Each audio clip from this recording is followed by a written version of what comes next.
Salut chers camarades, je suis très heureuse de te retrouver pour cette nouvelle vidéo. Je suis Salomé, ton coach de français. Aujourd'hui dans cette vidéo, nous allons étudier les homonymes et les synonymes. L'objectif de cette vidéo est de te permettre de faire la différence entre un homonyme et un synonyme. Comme plan de cette vidéo, nous étudierons d'abord les homonymes dans un premier temps et ensuite, dans un deuxième temps, nous allons étudier les synonymes. Je veux que tu sois très attentif pour qu'après cette vidéo, tu puisses comme moi faire la différence entre les homonymes et les synonymes. Tu es prêt? Ok, on y va. Qu'appelle-t-on homonyme?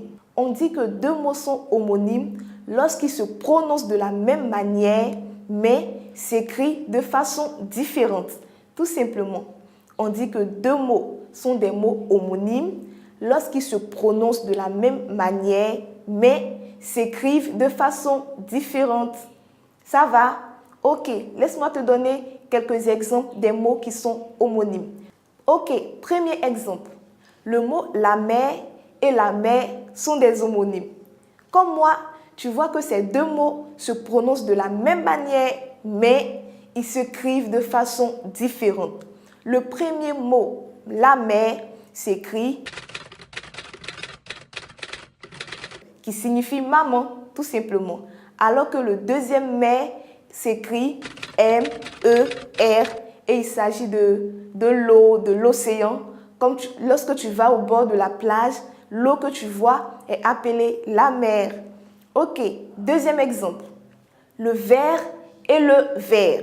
Ces deux mots sont appelés des homonymes. Comme moi, tu constates qu'ils se prononcent de la même manière, mais s'écrivent de façon différente.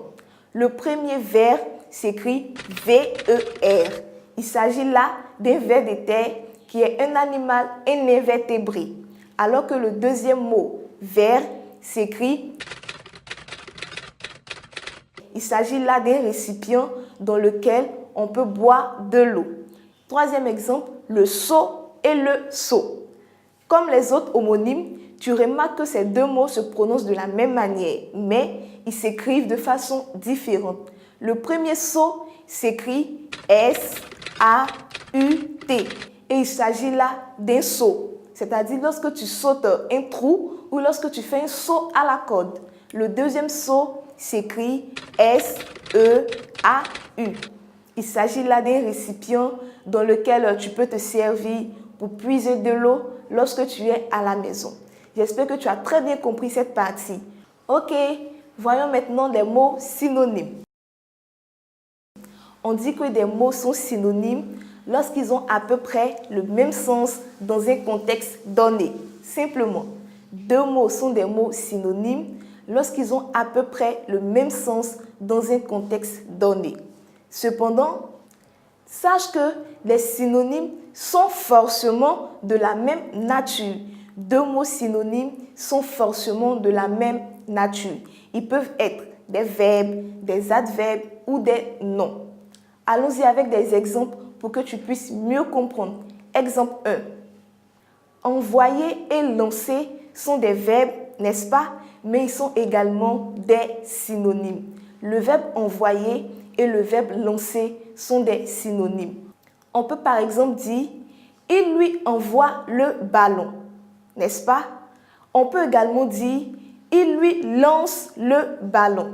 C'est vrai que ce ne sont pas les mêmes mots, mais tu remarques avec moi qu'ils ont à peu près le même sens. On dit alors que le verbe envoyer et le verbe lancer sont des synonymes. Deuxième exemple, le verbe partir et le verbe aller sont des synonymes. On peut dire « je pars à l'école ». On peut également dire « je vais à l'école ». Partir et aller ne s'écrivent pas forcément de la même manière, mais ils ont à peu près le même sens. On dit alors que partir et aller sont des synonymes. Troisième et dernier exemple, donner et remettre sont des synonymes. On peut dire « je lui donne de l'argent ». On peut également dire « je lui remets de l'argent ». Très simple, n'est-ce pas? Merci d'avoir suivi cette vidéo. Je t'attends très bientôt pour une prochaine sur Succès Assuré. Jusque-là, porte-toi bien. Au revoir.